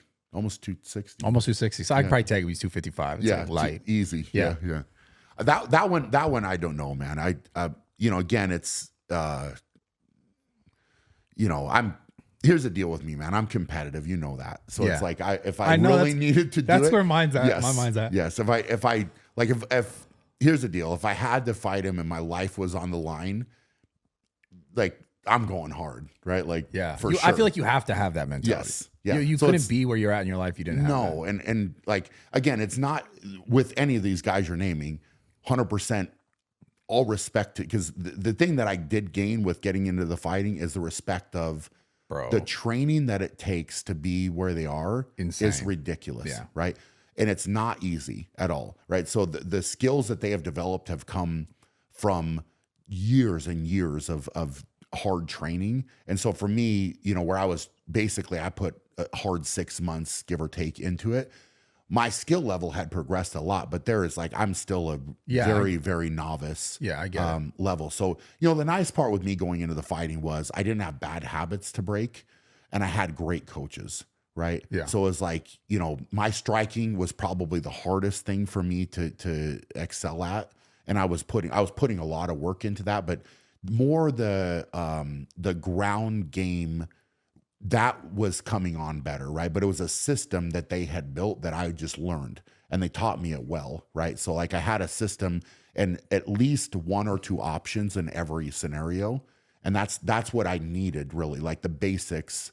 And if I got here, here's what I do, right? Here's my exit. Here's where I need to go. Here's where I'm trying to get. That was the system. And I was excited about it, man. I mean, I was really excited about it. I want to see. I hope it still happens. Like something else. Yeah, it was hard for me to commit to it, but you know, that with what they had on the line, the amount of money they were talking about, it's like, all right, I can buy into this and go hard. And you know, for me, I was going to go in head first. Now, it didn't work out, but again, in any situation, right? Like I could be very bitter about this, right? Because it was, you know, with all of the stuff I have going on, it was a big commitment to take away from everything else I had going on to put into this. But I'm still grateful for it, right? Because I got to meet all these great people. Yeah. I mean, I got to train with Gordon Ryan. I got to train with Frank. He's a legend, man. Right? Like these guys were cool, man. And I got to actually train with them for this, along with all the guys on the team there. You know, Curtis Blades I got to spar with, which was fun. Yeah. Like it was great, bro. Like, and so I'm thankful for that, but I also feel like I was able to gain some skills that if I ever did need to put them into practice, I could. Yeah, you know, for sure. So I feel good about that, right? Because, you know, again, I've been a big, strong, athletic guy, but now I actually have some basic skills in fighting, right? If I ever need it. Now, do I need it? Maybe not, right? I don't know. If they're gonna just shoot you, you know, it's like you're not gonna fight you, dude. This is the problem, right? Yeah. Now, so you know, but I tell you what, bro, I learned a lot. It was I have a different level of respect for 100% for fighters, and not that I wasn't a fan of it before or didn't respect what they were doing as high level athletes. But I tell you what, once you get your feet wet with it a little bit, and it was a grind. It was a grind of training, and you know, I mean, it just the daily in and out of what I had to go through to try to get ready for that was tough. But you know, I think it was for me, it was a good way to bridge the gap of getting out of strongman too, right? So like my last contest was in August of last year. And that's a contest that we promote and officially give away the title of the strongest man on earth, which is really cool. And it's something that we built from that 2020, you know, deal, right? Like started in the garage, my home gym, and we built it up. Now it's in an arena. We've got an expo. We've got all this cool stuff going on. And, you know, it's neat to finish there, right? And I was able to finish on top, which is even better. Yeah. And then walk out. And then I didn't have this time where I'm like, man, I'm done. Because I called my shot. I called my shot with being done. Yeah. And I wanted to be done with strongman when I was still at a very high level. You'd never come back? No. Okay. No. And this is, people have asked me that too. Like, oh, would you do masters? Would you do this? No, man, I'm not interested in that. Yeah. I'm interested only in being the best. Right. Yeah, I get it. And I could, you know, I could keep going back to the top level contests and still compete for sure. Cause I'm not beat up. I don't have problems with my body, whatever. Right. Yeah. Like I could do it, But I was when I started competing, I wanted to walk out when I could walk out on my own. Yeah, I get it. Versus going too long. You know, we see this in every sport where 100%. guys hang on and it's like, oh, you're not what you used to be. Yeah. But he's still there and he's like a legend, but he's you know, he's still there, but man, he's not quite, he doesn't I quite feel like that do it happens like, with a lot of fighters. it's tough. And even for me, man, it's hard. Like it's you know, there's a lot of emotion tied into it. Cause I mean, I competed almost 20 years. What's your identity? Right? Like that's what I did in the sport, you know, that I love. Walking out when you can still do it, there's something to be said for that, right? Versus like going too long. Yeah. Right. And I'm thankful I got to have the career that I did within the sport and you know, walk out not where I'm beat up or banged up or hurt or whatever. Like, and so it's cool. But that gap being bridged by the fighting, I'm thankful for that too. Yeah. Right. Cause I got to learn and be stimulated mentally where you got to be a beginner again. I was a beginner, 100%. I walked in, I was a novice, man. What was it like doing jujitsu with Gordon? Crazy. He's like, because I've done a bunch of jujitsu stuff and it doesn't matter. Like really, the weight does matter to a degree if you can like know some basic stuff, but it's interesting how these people are so much more like well-versed in the technique and like knowing where to go and like how many steps that they need to get to the end result. Yep. Someone like that, being like the best ever at this, like it must be pretty humbling because I'm assuming you probably did real sort of like sparring with him. Yeah. So he had a couple other guys. Yeah. So he was more. I mean, he did put me in a few different positions and this type of thing, so I could kind of feel where he was going. But it was mainly he had two guys, so he could kind of take the coaching role because it was more like legit, like, hey man, I'm getting ready to fight. I want to learn. Yeah. So we had a couple guys that were 300, like I think one guy was like 320 and the other one was maybe 310. Like they were bigger guys. Black belts?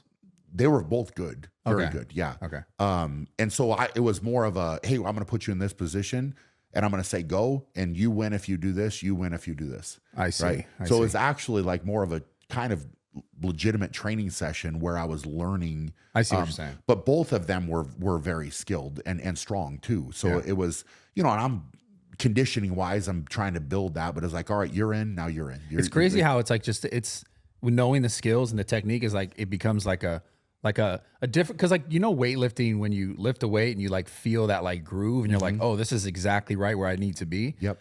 The jujitsu is like the same thing, but it's like with body movement and angles and like catching like sort of like the movement and then like using their movement against them. Big time. Yeah. Which is the craziest. You don't know enough. It's like, because I remember when I first did it, I was just like, you use all this energy and strength and you're f***ing gassed. Unless you like breathing for me was hard. Yeah. Like that's one thing that I had to actively work on was instead of just being like the whole time, like, you know, you're wrestling around. And it's like, when can you take that breath and just be like, you know, and if you could just do that one time, everything would get better. But even, you know, even for what I was getting ready for, you know, there's certain times we went 5 minutes in training, which is a lot. And we were only supposed to have 2-minute rounds, but it's like a sprint for 2 minutes. Yeah. Right. And people are, 2 minutes, that's nothing. Well, when you're wrestling and you're actively like grabbing, especially somebody that's strong, 2 minutes is hard. Yeah. Like it's not the level of conditioning that you have to be at for that is much higher. So breathing is essential. Like you go the whole round and don't breathe, you might not come back out of the corner. Yeah. Right. Yeah. Like that's so it's cool, man. I'm, like I said, it's an experience and I think a lot of people were excited for it. You know, supposed to be an eliminator the way they had set it up. So it's like me versus Martyn. You win that one, you move on. Who else would you fight after that? So I feel like there's got to be some Saudi money that they would pay to watch this happen. Well, it was supposed to be in Qatar. So that so this was okay. Yep. And that's what on the outside made me think that it was more legitimate because they do have that kind of money. Yeah. And I was like, hey, it makes sense, right? Like it could be real. And then you have a contract, which makes it more real. Like the way that I think that people on the outside might look at it and say, okay, you were promised all this money. Like, why was there no red flags? But it's like when you're being offered something, then you get a contract you sign. Then we notarize the contract. Like it was like everything up until they missed the payment date was good. right? Like there was, you know, I guess is it too good to be true? Maybe in hindsight it was, but when you're being told that and you're in the moment, it's real. Yeah. Right. Like, and I don't really have a reason until they have broken that and broke the trust. Yeah, I didn't have a reason to not believe it was happening. You know, who else would you have fought after that if you won that fight? So is Eddie Hall and Mitch Hooper were the guys' names. So Eddie, you know, and he obviously did the boxing and like all this other stuff. Like, so that would have been interesting. Yeah, dude, I would have loved to watch these fights. Yeah. And this is the thing, is it created, like, even though it wasn't being promoted super well on their behalf, just us sharing a little bit about it was catching a lot of attention. To me, like I was saying when you first walked in, because we kind of briefly spoke about it, it just reminded me of like the old UFC days when it was like crazy, not necessarily, I mean, it was mismatches, but just kind of obscene, absurd. Yeah. Like to see you fight another giant dude is like, dude, I want to see that. Yes. Like someone's got to make this happen. It would have been fun. It honestly, it would have been, and I was like, you know, so would you still do it if you got like a proper offer? It would need to be real. Yeah. Yeah.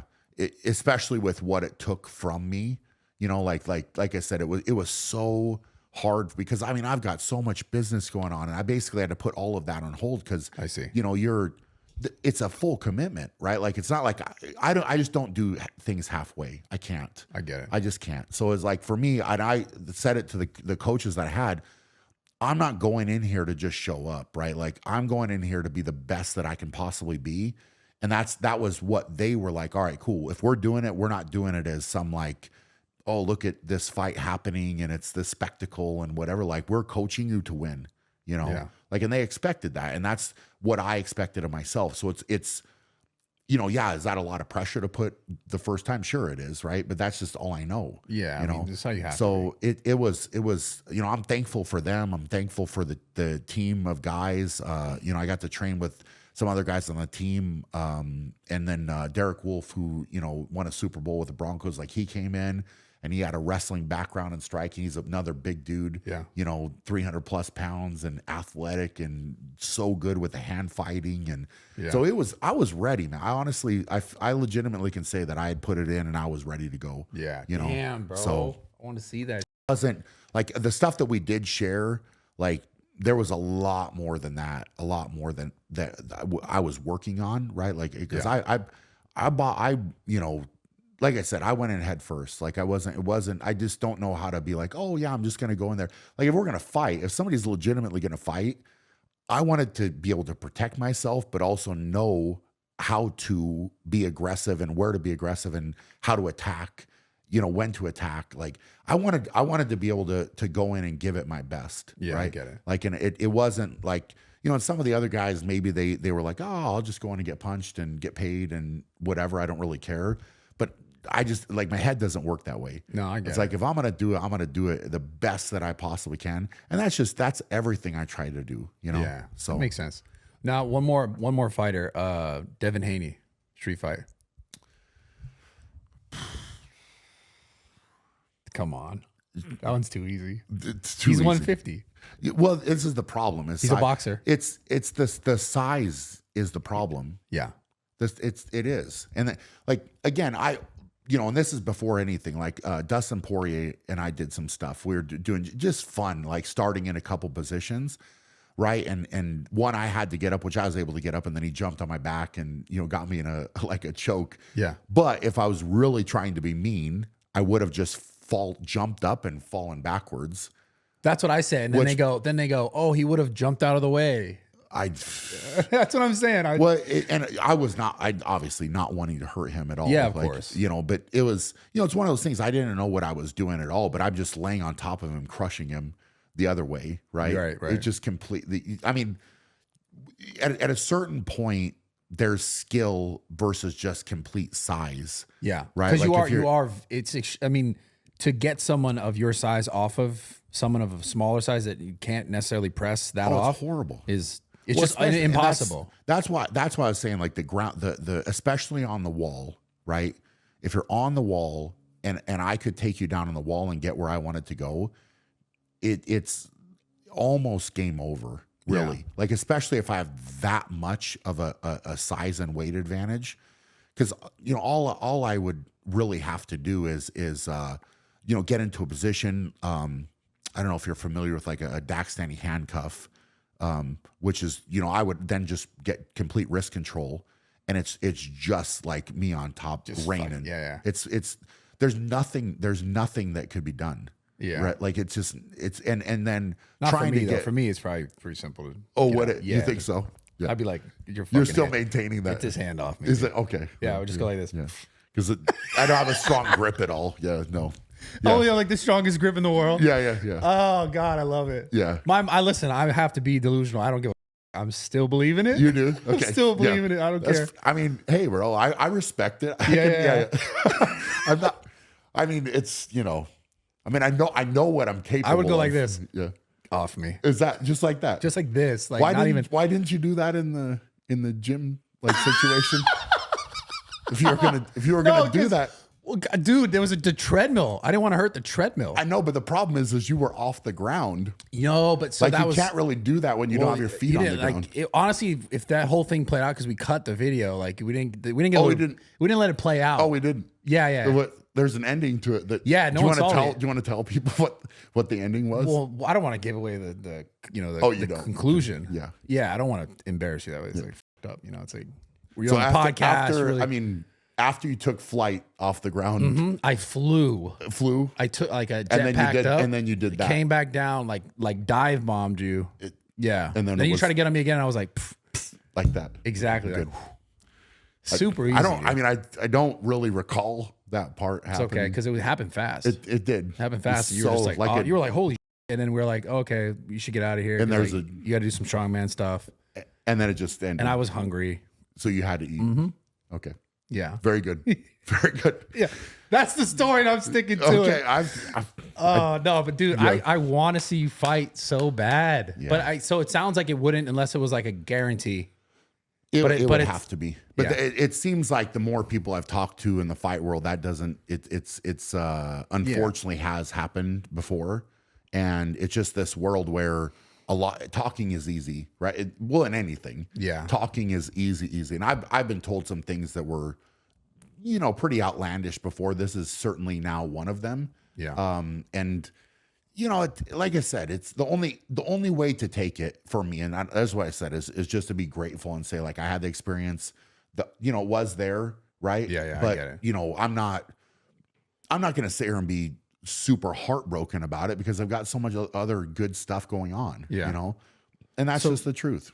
So what else do you think is next for you? Which is like the lamest question ever, but like, where do you go from? Because there's no more strongman. Yeah. So it's for me, the outlet is business, right? Business.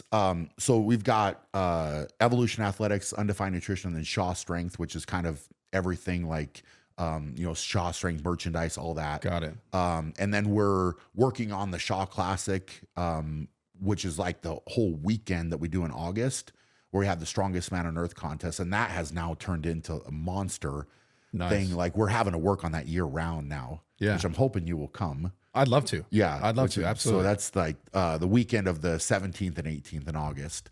So we bring in the top 16 in the world. 8 events, 2 days. It's is it where is it?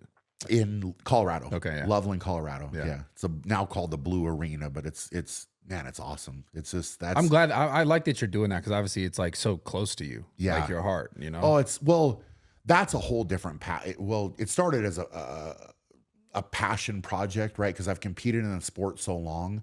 And how many years have you competed in strongman?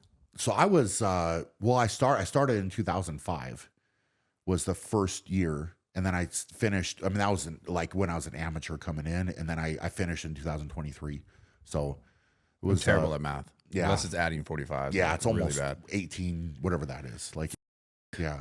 So it's gone by too quick, man. But like the thing within the sport is there's no athlete union, right? Within strongman, not. It's just promoters. They put on the contest, and the athletes show up, and basically, by and large, the thing that has bothered me the most is the promoters, typically speaking, take the lion's share of everything, and the athletes have competed for not very much, right? Yeah. Like you're not set up well, and the sport has grown a lot since I started, and I'm not saying that guys don't get paid more and that type of thing, but I wanted to put on a contest that was run by the athletes for the athletes, right? So the focus is on them, because I know better than anybody, if you don't have the athletes performing, nobody sits in the seats and nobody watches. Yeah. Right. Without them, it doesn't exist. It does not exist. Right. So like, I'm more of an advocate for the athletes, and that's the truth. Right. And I have been that, even as much as it's caused me problems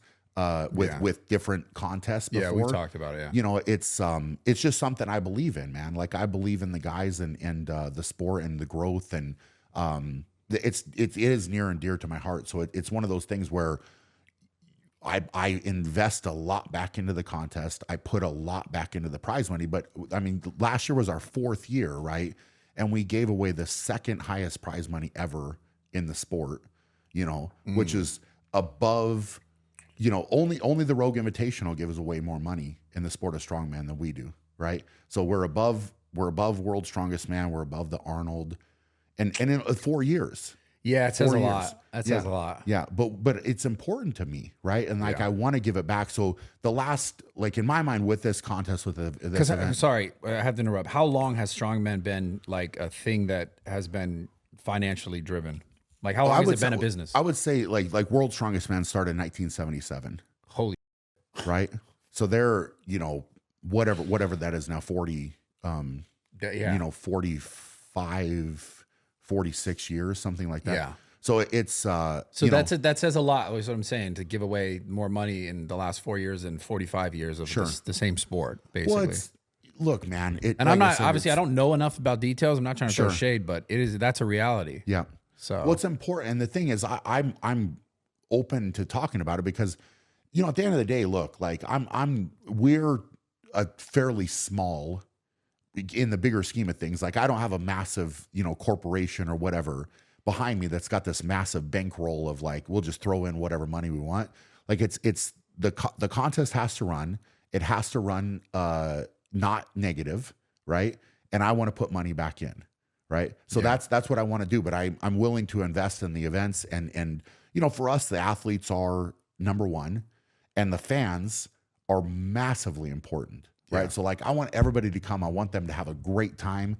Like, we have an expo that's free, that like, we have speakers and like all this cool stuff going on. Like, there. Yeah, I'm gonna come do that. I want to come do that. It'll be awesome, man. And like, it's just that, I think it's just, you know, people that come have a great time, and they see what's going on, right, with it.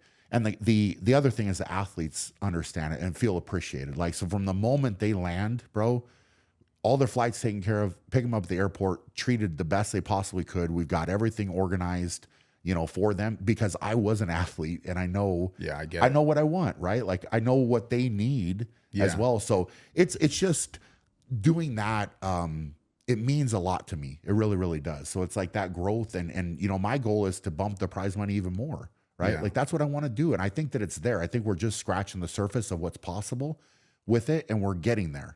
We're getting there, right? But it's just that love and passion and you know, dedication to it is really, really cool. So, you know, it's people that come out, man. I tell you what, it's a spectacle, bro. It's no, I love watching strongman stuff. I've always loved it. Yeah, we have fun with it, and you know, it's not to say that you know, again, we're the necessarily only contest. It's just, you know, my goal with anything, and I'm sure you would say the same, is to be the best that I can possibly be with it, right? So if I'm going to get in, and I'm going to try to do it great, you know? Yeah. And that's what we've truly tried to do. And it, you know, it's our small team, my wife and I, and the people that are with us, like, have put a lot into it to try to provide value, you know, to people coming, and the support has been so cool. Do you think that this promotion or event could be the next thing that is like the, I guess, sort of actual strongman events, all of them? Is that like your goal, is to be that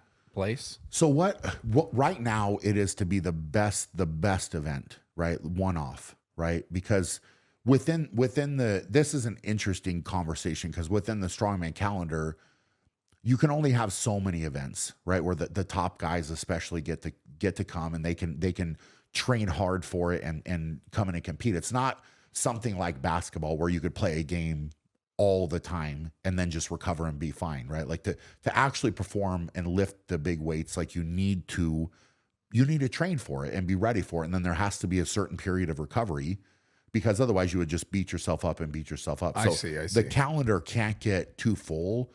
You know, there are other contests that are trying to do that, but you know, my argument is it's like there should be other events in the year, right? Like that's all right. You know, the guys have the opportunities and it's great for them. But like in my mind, instead of, you know, because we've had people contact us about going different parts of the world and put on other events and whatever. And it's like, you know, I think one of the things that makes ours special is I'm so hands-on, right? And I want that. I don't want to hand it off to somebody else and be like, hey, you do it. Like you run it, right? Because it's just too hard. Like, because if you think strongman events, they're difficult. They're really difficult to get right. They're very difficult because you have to have a level of knowledge and understanding of what the event is, right? How is it going to be executed? What is the right weight to use for it as well? What do they need? Yeah. Because when you're talking the top guys in the world, to separate out the top guys in the world, you can't have everybody destroy it. So you can't make it too light and too easy. I see what you're saying. Because now it's just a stopwatch click or something, right? Yeah. It's like, oh, well, you won by 0.2 of a second. Were you really stronger or not? Yeah, I see. And so I know you had ran into like issues when you were competing that, like, I guess maybe it seemed like certain promoters or certain shows would pick certain events where like you were getting kind of on, right? Yes. And this is, I mean, that's a whole different. Yeah, we're not going to go detail now, but like my point is, it seems, and hopefully it's true that I'm assuming the kind of events you're putting on for these guys are like well-rounded. Yes. Where it's not like, oh, this guy, because he's good at this, we're doing a bunch of that. Yep. You know, because we want him to shine. So it's my goal with it is 8 events, right? So every other contest is either, I mean, some are 5, some are 6. We're really the only one that does 8 at the top level. Yeah. Right. So 8 events, the goal is to test every facet of strength. So if you have a weakness, we're going to find the weakness, and then who is the most well-rounded will win. That makes sense. Right. So you're not going to be able to really hide at all when you come. So my next question is, who wins in a street fight, you or Thor? You're really on the street fight thing. No, I just know other guests normally just get, hey, you and me. I think this is like the 7th person or 6th or 7th. This one has to do. It just went so much deeper. I had to ask this one. I was like, if I don't ask this, here's the thing: is him and I would be a hell of a battle. Yeah, is what it would be. That should be the fight, dude. That would be a battle. That fight, there'd be so much money in that fight. That's the fight. It would be a battle because size would be so similar. Yeah, right. Like, you know, especially in like a fighting shape. Yeah, whatever dude, it was. That's the fight to make. That's one of the craziest. That would go insane. I guess the question would be I mean, obviously he trained for boxing. Would it be boxing or MMA? Because I would prefer MMA. It's got to be MMA. Yeah, I don't want to see boxing, dude. I don't want to see that. I would prefer MMA. That's what I think. That's what everyone would want to see though, because like boxing, you know, we can just watch Tyson Fury fight someone or Ngannou fight wherever. It's and you could. I guess this is a different conversation. I'm sure there's people on both sides, but boxing is like something where that skill level with a good boxer is that is different, man. Like, yeah, 100%. And with MMA, there is an element of, okay, I'm just gonna be big and strong, and then you add skill to that, right? So that's where I would say, like, okay, if I really want to get you to to the cage, I'm going to get you there one way or another. I might eat a couple punches, but I'm going to get you there, and then we play the game there. But that's where it's interesting, because obviously he was in the boxing, so trained striking very hard. I know that he took it very seriously as well. And he's, I think, very similar to me in the fact that, like, he wanted to be the best he could at that. This is the fight to make, dude. Yeah. This is the fight. This would be the biggest fight. Like, everyone would watch this fight. It would be crazy. Yeah. Yeah. But like I said, I would much prefer MMA. Would you do an MMA fight? Like, if he would, do you think he would? I don't know, man. I mean, obviously you'd have to say probably yes, he would, because he did the boxing. Yeah. Right? Would you? Would I? Yeah. I mean, again, it would If the come money, down yeah, to if the everything made business sense, side yeah. of it. Like it needs to make sense from that side of it. Say it for all the made money. sense. Well, if it made sense, I think I clearly proved that I was willing Yeah. to do it, right? Because it was, you know, I mean, I jumped into it head first, but again, it's from a competitive standpoint, right? Like I like challenge. I like facing adversity. Yeah. I like that, right? So I had to learn completely and you know, again, if it made sense, that's the thing. It would just need to make sense. Bro, it that couldn't is- be, and I'm sure he would say the exact same thing. Yeah. Right. Because I don't know how it worked out with the boxing and all that. I don't think it worked out the way that they wanted it to. Yeah. So, you know, for him, I think he would have a lot of apprehension about it because of that and going through it. And now I would too, because I didn't have to go through the fight, thankfully, because the contract was structured the way it was. Yeah. But I can only imagine, like, think if I would have went through it and then didn't get paid. Like that would, God. how frustrating. Yeah. Right. Waste your time in Yeah. a lot of ways. Yeah. That would be fucking insane. Look at dude. you over here, fight promoter. This Dude, guy. I feel like, but everyone's going to agree with me that is the best fight. Because I feel It's like, there was a little personal beef there at one point. Of course, here's the thing, bro, is we were very competitive. Yeah. Very, right? And that's going to come at the top level with any competition, right? Yeah. Like, cuz you're walking in to find out who's stronger, right? And he would say the same thing. Yeah. Right? Anybody at the top is going to say the same thing. So if there's not a little bit of button heads, there's not a little bit of something going on, then are you really coming in to win? You know? Yeah. And that's I think the interesting part with any top level competitor, right? You should want to win. You should be determined to win. Yeah. Right? And you've put all this hard work in, so to walk in, the last thing you're going to do is bow down and say, "Well, I'm here to lose," right? Nah, Like, that. no. So It's funny how everything came back to the full circle of like the participation trophy and the Yes. mentality and the discipline. Yeah, It's true. and it will though, and I yeah, I mean we could go down that rabbit hole again, but it's, you know, just society as a whole, right? Like the wanting to win is okay, right? It has to be. And I would, to be fair, I would respect somebody more if they said I want to win too, right? Yeah. Cool, like you know, I love it. I want somebody to want to win, right? Yeah. Because now it drives me even harder. It's you feed off of that. Yeah, absolutely. Well, bro, it's been a pleasure. I love it. man. You're the man, dude. I appreciate We've made that, a yeah. lot of actually really viral content. You know that in the past? Yes. Like kind of Yes. crazy. Yeah. It's weird because like I'm so much stronger. It's like how did I don't you know what I'm saying? It's like a weird. know if anybody has watched like any of the videos that have gone out, but you guys know you're so much stronger. It's Dude, I just- love you, bro. Have we cut off all the videos? Like, did they all stop? I got to early? remove from. I hit up Google. I said remove all these. Did you? Yeah, they're all gone. You now. got that pull? Gone. You got that pull? No, you're amazing, Yeah. dude. You've always been so solid. I know we've done interviews before. We made tons of content. You're a solid guy. And honestly, man, I hope this becomes like the strongman central. And it's true because it's your heart. Like I know this from having so many conversations with you. Yeah. You're just a good person. Obviously a fucking appreciate animal. that, You're a man. beast. You're incredible at what you've done and what you're going to continue to do. And I just want to say, like, I have so much love for you, man. You're a great guy. Thank and I you, really man. appreciate you coming Likewise. by. For real. Likewise. Yeah, it's been a blessing, dude. Love it, brother. Great person. Love it. Man. Yeah. That was awesome. So, yeah, if you guys want to find him, obviously Shaw Strength everywhere. Whatever else you want to tell them or whatever you feel. Yeah, man. I mean, the support is obviously appreciated. Like you said, Shaw Strength, shawstrength.com. Yeah. You know, we're trying to put good stuff out and have fun with it, man. Yeah. Like be real with it and have fun. Yeah, You know, you've been that since that's I've life, known you. so. How many years have I known you? I think we met in the UK in I think it was at Body Power. Yeah, it had to be right? a Body Power. In the gym, because we were like Yeah. when they used to have like everybody comes and trains Yeah. like together. Was that So the that would have same- been like 2000. That must have been the same time I did that. Because I just interviewed Phil Heath last night. That would have been the same time I filmed that video with like Dana and Ulysses and Phil. We trained at that gym. Probably. It was probably the same It was exact that time. one gym, and they would have a DJ, I believe. That's exactly Right? where it was. Yep. So that would have. I think I went over there in my first year. Probably would have been like 2011. Over there. Mine had to be 20. But it had to be 2015 You think? for me. Yeah, No. maybe before. It was earlier than that. I 20. think. Yeah, maybe 2013. Yeah. Damn, that's a long time, man. Yeah. Like if it Holy was 13, 10 years. Yeah. Right? Or going on 11 this year. Yeah. Jeez, yeah. Yeah, man. I appreciate you for real. Absolutely, you've been brother.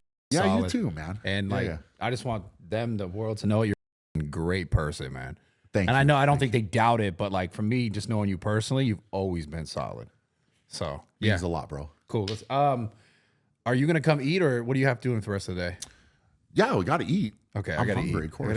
I gotta eat, man. Subscribe to the channel every Tuesday. I love you guys. We're on podcasts, iTunes, everywhere. I'm out of here. I love you guys. Subscribe. Thanks. Cool.